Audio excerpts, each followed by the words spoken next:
সাগররুনি হত্যা মামলার তদন্ত থেকে র্যাবকে প্রত্যাহার, স্বরাষ্ট্র মন্ত্রণালয়কে উচ্চ ক্ষমতার টাস্ক ফোর্স গঠনের নির্দেশ হাইকোর্টের।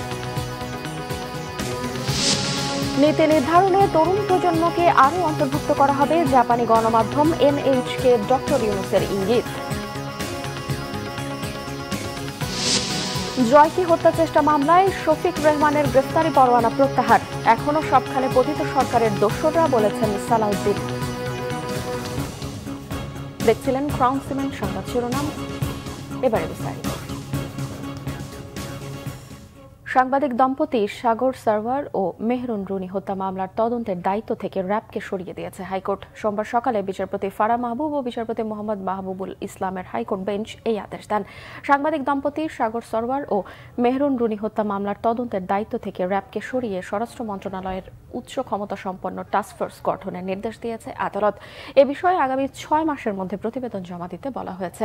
2012 সালের 11 ফেব্রুয়ারি রাতে রাজধানীর পশ্চিম রাজাবাজারে ভাড়া বাসায় সাংবাদিক দম্পতি সাগর সরওয়ার ও মেহরুন রুনিকে নির্মমভাবে খুন করা হয়। পরদিন ভোরে তাদের ক্ষতবিক্ষত মরদেহ উদ্ধার করা হয়। পরদিন 12 ফেব্রুয়ারি রুনির ভাই নওশের আলী রোমান বাদী হয়ে শেরেবাংলা নগর থানায় মামলা দায়ের করেন।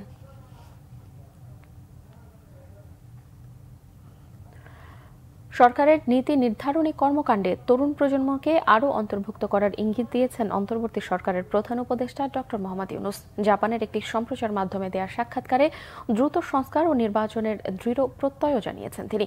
যুক্তরাষ্ট্রের নিউ ইয়র্কে জাপানের রাষ্ট্রীয় সম্প্রচার মাধ্যম এনএইচ ওয়ার্ল্ডে দেওয়া সাক্ষাৎকারে ডক্টর ইউনূস জানিয়েছেন, অন্তর্বর্তী সরকারের কাজ হচ্ছে দ্রুত সময়ে সংস্কার করে নির্বাচনের আয়োজন করা। যে কোনো ব্যর্থতা স্বীকার করতে অন্তর্বর্তী সরকার প্রস্তুত বলেও জানিয়েছেন তিনি। গত 5 আগস্ট শেখ হাসিনা সরকারের পতনে ছাত্রদের ত্যাগের কথা উল্লেখ করে রাষ্ট্রের নীতি নির্ধারণে তরুণ প্রজন্মের আরও সম্পৃক্ততা বাড়াতে উদ্যোগ নেওয়ার ইঙ্গিতও দিয়েছেন ডক্টর ইউনূস। সাক্ষাৎকারে বাংলাদেশের অর্থনীতি পুনর্গঠন ও গণতন্ত্রকে আরও শক্তিশালী করতে জাপানের সাথে সহযোগিতামূলক সম্পর্কের গুরুত্ব তুলে ধরেছেন প্রধান উপদেষ্টা।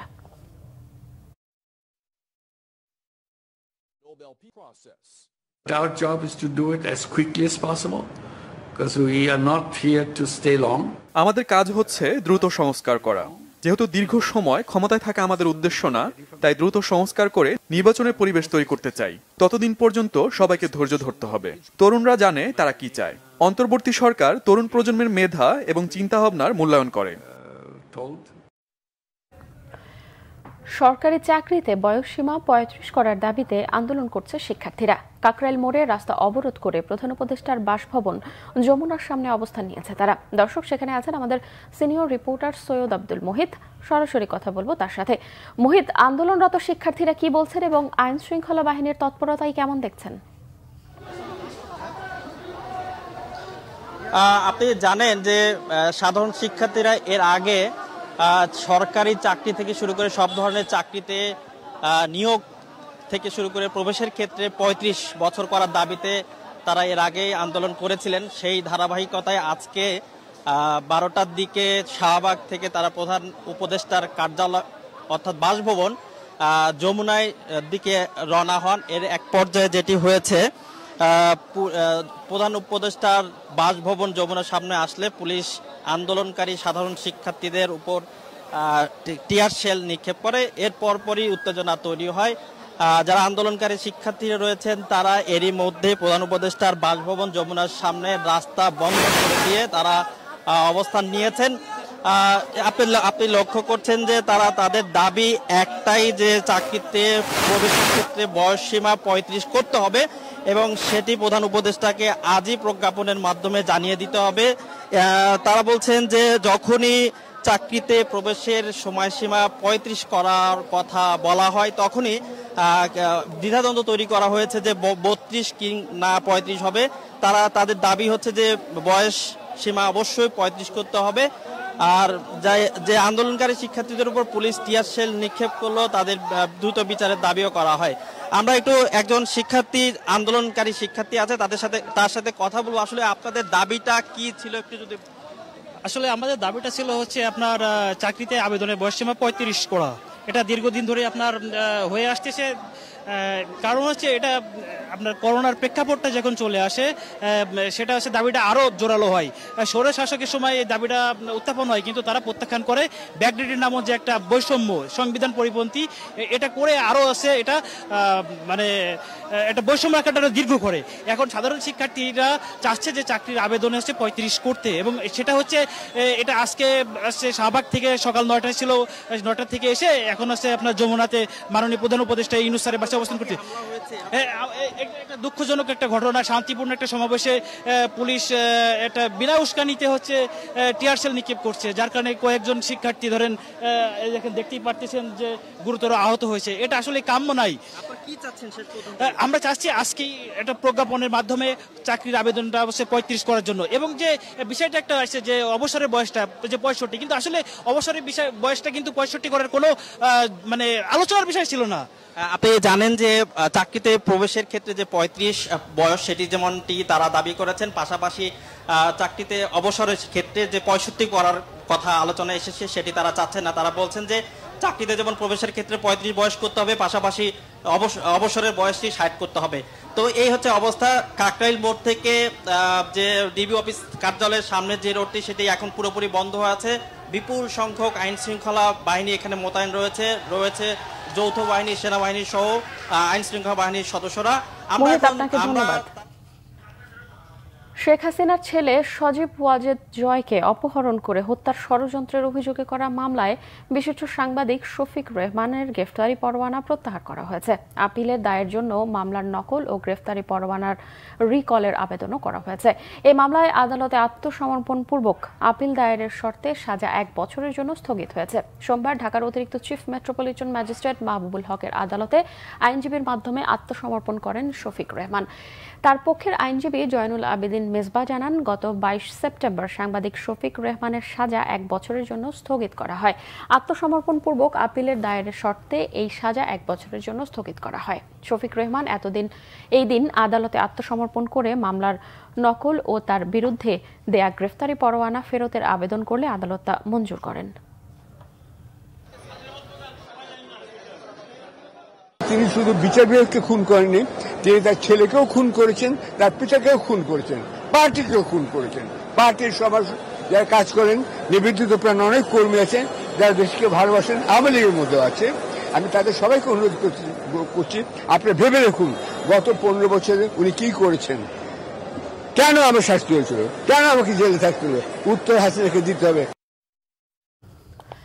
বিএনপি স্থায়ী কমিটির সদস্য সালাউদ্দিন আহমেদ বলেছেন, বিদেশে বসে অস্থিরতা সৃষ্টির ষড়যন্ত্র চলছে। পতিত সরকারের দোসররা এখনও সব জায়গায় বসে আছে, দেশকে অস্থিতিশীল করার চক্রান্ত করছে।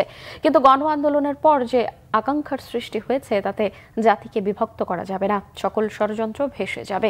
জাতীয়তাবাদী উলামা দলের 45তম প্রতিষ্ঠাবার্ষিকী উপলক্ষে দলের প্রতিষ্ঠাতা প্রয়াত রাষ্ট্রপতি জিয়াউর রহমানের সমাধিতে শ্রদ্ধা জানানো হয়। সালাউদ্দিন আহমেদের নেতৃত্বে শ্রদ্ধার্ঘ্য নিবেদন শেষে সাংবাদিকদের তিনি বলেন, অন্তর্বর্তীকালীন সরকার রাষ্ট্র সংস্কারে 6টি কমিশন গঠন করেছে। আশা করছি তারা তাদের দায়িত্ব যথাযথভাবে পালন করবেন। বিএনপিও এই সংস্কার কার্যক্রমে সুনির্দিষ্টভাবে সুপারিশমালা তুলে ধরবে।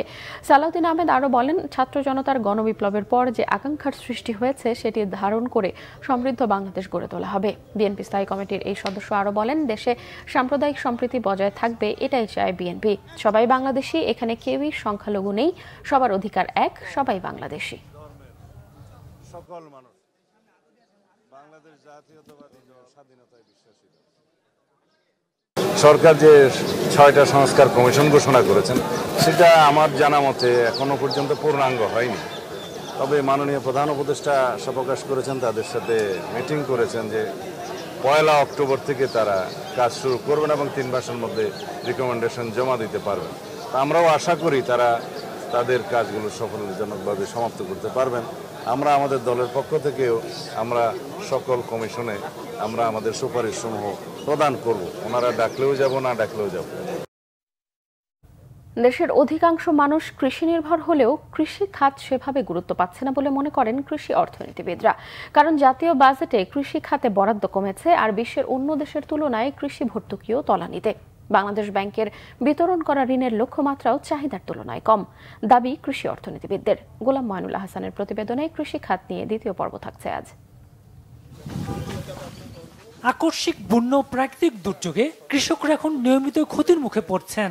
ফসল নষ্টের কারণে নেতিবাচক প্রভাব পড়ছে কাঁচা বাজারেও। পণ্যের দাম স্থিতিশীল রাখতে ও কৃষকদের সহায়তার বিপরীতে কৃষি মন্ত্রণালয় বলছে ধারাবাহিকভাবে কমছে ভর্তুকি। চলতি অর্থ বছরের বাজেটে কৃষিতে ভর্তুকি কমানো হয়েছে ৮,৩৮৩ কোটি টাকা। বীজতলা প্রচুর পরিমাণ ক্ষতি হয়েছে, প্রায় আমার মানে ১.৫-২ গাড়ির মতন সব ধানের ফসল বিনষ্ট হয়ে গেছে। সব শেষ হয়ে গেছে, জ্বালা টালা সব জ্বালা নষ্ট হয়ে গেছে। এদিকে বিশ্বের বিভিন্ন দেশের তুলনামূলক তথ্য পর্যালোচনায় কৃষকের জনপ্রতি গড় ভর্তুকি নিয়ে প্রতিবেদন করেছে উন্নয়ন সংস্থা অ্যাকশন এইড, যেখানে ফান্ড ফর ফিউচার শীর্ষক প্রতিবেদনে দেখা যায় চীন সরকার একজন কৃষককে বছরে প্রায় $১৫৯ ভর্তুকি দিচ্ছে। ইন্দোনেশিয়া দিচ্ছে প্রায় $৯৩, সেখানে বাংলাদেশ মাত্র $৭.৮। কৃষিকে উন্নতি করতে হলে কৃষিতে বাজেট আরো বাড়াতে হবে, তাছাড়া কৃষির উন্নতি হবে না। ভর্তুকির একটা সীমারেখা আছে। আমরা উন্নয়নশীল দেশ, এবং উন্নয়নশীল দেশ হিসেবে আমাদের মোট কৃষি উৎপাদনের যে ভ্যালু, সেটার 10% পর্যন্ত আমরা ভর্তুকি দিতে পারি, কিন্তু এ পর্যন্ত আমরা 3% বেশি কখনোই ভর্তুকি দিচ্ছে না। কাজেই পৃথিবীর অন্যান্য দেশে কিন্তু যথেষ্ট ভর্তুকি দেওয়া হয়। বাংলাদেশে আমাদের ভর্তুকির পরিমাণ বাড়ানো দরকার, এবং সরাসরি কৃষক কিভাবে এই ভর্তুকিতে উপকৃত হয়, উৎসাহিত হয়, সেটার জন্য আমাদের ব্যবস্থা নেওয়া দরকার। চলতি অর্থ বছরে ব্যাংকগুলোকে ৩৮,০০০ কোটি টাকা কৃষি ঋণ বিতরণের লক্ষ্য দিয়েছে কেন্দ্রীয় ব্যাংক, যদিও কৃষি অর্থনীতিবিদরা বলছেন প্রয়োজনের তুলনায় যথেষ্ট কম তা। কৃষি নিয়ে আমরা যত কথা বলি, মুখে কথায় যত বেশি গুরুত্ব দেই, কার্যত এর নীতিতে এবং এর আর্থিক অনুদানের ক্ষেত্রে আমরা তত বেশি গুরুত্ব দিই না। এবং বাজেটে গত কয়েক বছর ধরে মোট বাজেটে কৃষি বাজেটের হিস্সা হ্রাস পাচ্ছে। কাজে আমাদের দরকার হলো যে কৃষি বাজেটের হিস্সা বাড়ানো, এবং সেটা যদি আমরা করতে পারি তাহলে আমাদের কৃষির উন্নয়ন সম্ভব হবে। আমাদের দেশের বেশিরভাগ কৃষকই দেখা যাচ্ছে যে প্রান্তিক চাষি আর কি, তো তাদের এই পর্যাপ্ত পরিমাণ তাদের অর্থ নেই, যেটা দিয়ে তারা তাদের জমিতে বিনিয়োগ করবে। তো সাধারণত দেখা যাচ্ছে তাদের এই প্রতিবেশীর কাছে লোন নিতে হয় অথবা ব্যাংক থেকে ঋণ নিতে হয়। তো কৃষকদের আবার ব্যাংকের ঋণ একটু সমস্যা, যে তারা ঠিকমতো ব্যাংকের ঋণ পায় না, কৃষি ঋণ পায় না। অন্যদিকে অনেক ক্ষেত্রে প্রকৃত কৃষক ঋণ পাচ্ছেন না বলে অভিযোগ কৃষকদের। গোলাম মঈনুল্লাহ হাসান, বাংলা ভিশন, ঢাকা। গত কয়েকদিনে টানা বৃষ্টি ও উজানের পানিতে চাঁপাইনবাবগঞ্জের নিম্নাঞ্চল প্লাবিত হয়েছে। এতে পানিবন্দী হয়ে বিপাকে অন্তত হাজারো বাসিন্দা। জলাবদ্ধতার কারণে ক্ষতিগ্রস্ত ফসলি জমি। তবে ৩-৪ দিনের মধ্যেই পানি নেমে যাবে বলে আশা করছে পানি উন্নয়ন বোর্ড। এদিকে কুড়িগ্রামের ব্রহ্মপুত্র ও দুধকুমার নদীর ভাঙন অব্যাহত রয়েছে। স্কুল সহ বাড়িঘর ভাঙনের শঙ্কায় আতঙ্কে কাটছে এলাকাবাসীর দিনরাত। প্রতিনিধিদের পাঠানো তথ্য ও ভিডিওতে ডেস্ক রিপোর্ট।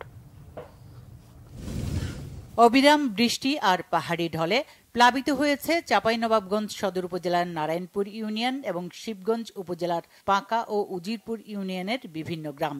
পানিবন্দী 3টি ইউনিয়নের অন্তত 10,000 মানুষ। বাধ্য হয়ে উঁচু জায়গায় আশ্রয় নিচ্ছেন পদ্মাপাড়ের বাসিন্দারা। জলাবদ্ধতার কারণে বন্ধ কয়েকটি স্কুল, ভেঙে পড়েছে যাতায়াত ব্যবস্থা। পানিতে তলিয়ে গেছে চরাঞ্চলের অন্তত 1,500 বিঘার জমির ধান ও আখ। দুশ্চিন্তায় চরাঞ্চল ও পদ্মাপাড়ের বাসিন্দারা। কালাই টালাই খায়া নদীতে বালু টালু পড়ে যেগুলা ছিল ওগুলা নাইমা গেল, কিছু বালু পড়ে শেষ, জমি শেষ, কালাই সব শেষ। খুবই ক্ষতিগ্রস্ত হয়েছে। তো পদ্মার পানি লোকালয়ে প্রবেশ করে স্কুল গুলা বন্ধ হয়ে গেছে। রাস্তাটা ডুবে যাওয়ার কারণে মানুষ চলাফেরা করতে পারছে না, পানি বন্দী হয়ে বাজারঘাট করতে পারছে না। বাজারঘাট না কারণে খাওয়া দাওয়ার সমস্যা হয়েছে। তবে বন্যার আশঙ্কা নেই বলে দাবি করেছে পানি উন্নয়ন বোর্ড। সাধারণত যেগুলো হচ্ছে প্লাবন ভূমির মধ্যে রয়েছে এবং চরাঞ্চল নিচু এলাকা, সেই সমস্ত এলাকায় কিছু কিছু পয়েন্টে পানি চলে এসেছে। আমরা আশা করছি পানি যেহেতু কমতে শুরু করছে, এই ডাউন ট্রেন্ড কন্টিনিউ করবে এবং আগামী 3-4 দিনের মধ্যে পানি নেমে যাবে। জেলায় বিপদসীমার 103 সেন্টিমিটার উপর দিয়ে প্রবাহিত হচ্ছে পদ্মা নদীর পানি। এদিকে কুড়িগ্রামে ব্রহ্মপুত্র, তিস্তা, ধরলা, দুধকুমার সহ 16টি নদ নদীর পানি কমে বিপদসীমার অনেক নিচ দিয়ে প্রবাহিত হচ্ছে। তবে কুড়িগ্রাম পানি উন্নয়ন বোর্ডের নির্বাহী প্রকৌশলী মোহাম্মদ রাকিবুল হাসান জানান, ব্রহ্মপুত্র ও দুধকুমার নদীর ভাঙন অব্যাহত রয়েছে। ব্রহ্মপুত্রের ভাঙনে উলিপুর উপজেলার সাহেবের আলগা ইউনিয়নের সুখের বাতি সরকারি প্রাথমিক বিদ্যালয় সহ ঘরবাড়ি নদীতে বিলীন হবার পথে। এদিকে ভুরুঙ্গামারী উপজেলার শিলখুড়ি ইউনিয়নে 1 কিলোমিটার এলাকা জুড়ে দুধকুমার নদীর ভাঙন অব্যাহত রয়েছে। ভাঙনে এরই মধ্যে কয়েক একর ফসলি জমি নদীগর্ভে বিলীন হয়েছে। সুচরিতা সূচি, বাংলা ভিশন নিউজ ডেস্ক। সংবাদ শেষ করব ক্রাউন সিমেন্ট শিরোনামগুলো আরো একবার জানিয়ে। সাগররণী হত্যা মামলায় তদন্ত থেকে র্যাবকে প্রত্যাহার, স্বরাষ্ট্র মন্ত্রণালয়কে উচ্চ ক্ষমতার টাস্ক ফোর্স গঠনের নির্দেশ হাইকোর্টের। নীতি নির্ধারণে তরুণ প্রজন্মকে আরও অন্তর্ভুক্ত করা হবে, জাপানি গণমাধ্যম এনএইচকে ডক্টর ইউনূসের ইঙ্গিত। জয়কে হত্যা চেষ্টা মামলায় শফিক রেহমানের গ্রেফতারি পরোয়ানা প্রত্যাহার, এখনো সবখানে পতিত সরকারের দোসররা, বলেছেন সালাউদ্দিন। এই ছিল এখনকার মতো। পরের সংবাদ বিকেল 4টায়, এর আগে দুপুর 3টায় রয়েছে নিউজ টপ 10 দেখার আমন্ত্রণ রইল। এছাড়া বাংলা ভিশন সংবাদ ও সংবাদ সংশ্লিষ্ট অনুষ্ঠান দেখতে ভিজিট করুন www.bbnews24.com ও facebook.com/banglavishnnews এবং সাবস্ক্রাইব করুন youtube.com/banglavishnnews। এখন সঙ্গে থাকায় ধন্যবাদ সবাইকে।